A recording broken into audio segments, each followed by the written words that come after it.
Have you ever wondered how a small, weak creature like Homo sapiens could rise to dominate the entire planet?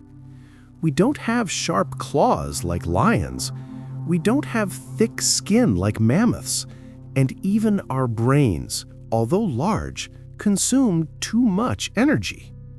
So what is the secret weapon that helped us surpass all other species and build great cities and empires?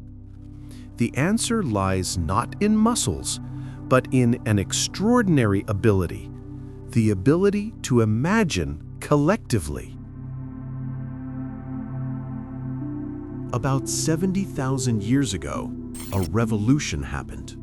A revolution without guns, without bombs, but completely changed the history of mankind.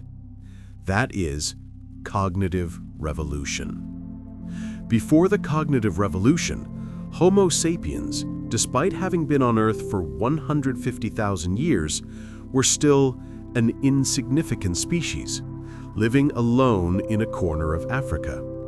We had large brains, but no significant advantages over other human species like the Neanderthals. In fact, in their first encounter, the Neanderthals were stronger and defeated us. So what changed? The emergence of language about things that don't exist. While other animals can only communicate about real things, such as "there's a lion over there," Homo sapiens can tell stories about entities they have never seen, touched, or smelled.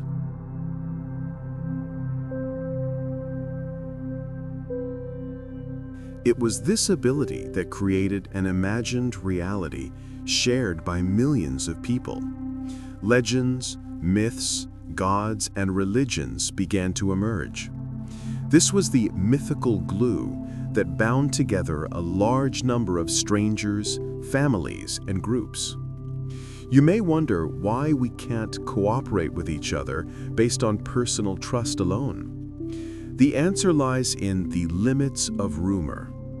Sociological studies show that the natural maximum size of a human group, bound by rumor and intimate acquaintance, is only about 150 individuals. This explains why prehistoric herds were so small. If there were more than 150 people, the cohesion would break down. 1,000 chimpanzees living together would create chaos. But thousands of humans can gather in places like Wall Street or the Vatican. The point is, we don't cooperate because we trust each other, but because we trust the same imaginary story. For example, a French person believes in the story about Peugeot. An American believes in the story about Google. And a Vietnamese person believes in the story about banks. These stories are not real in the physical world, but they exist strongly in our collective imagination. Thanks to this ability, Homo sapiens were able to cooperate on a large scale, from hundreds, thousands, to millions of people. We no longer hunted alone or in small groups like the Neanderthals. We could organize large-scale hunts, driving herds of wild horses into canyons for mass slaughter. The emergence of imaginary language is the point at which history declares its independence from biology. Social change is no longer determined by slow genetic mutations, but by the speed of cultural change. While we are still animals shaped by DNA, our societies are built from imaginary orders. We have created legal systems, religions, empires, and currencies. These are all imagined realities. There is no natural law that says a piece of paper has value or a corporation is a real entity. They exist only in the shared imagination of billions of people. When they are believed in, they become an unstoppable force.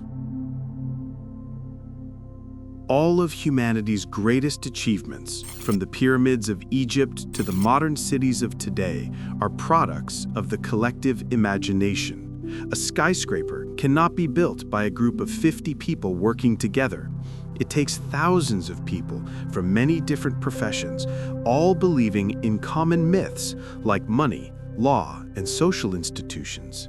So, from small groups of 50 people, how did we build civilizations of millions? This question takes us to a new turning point.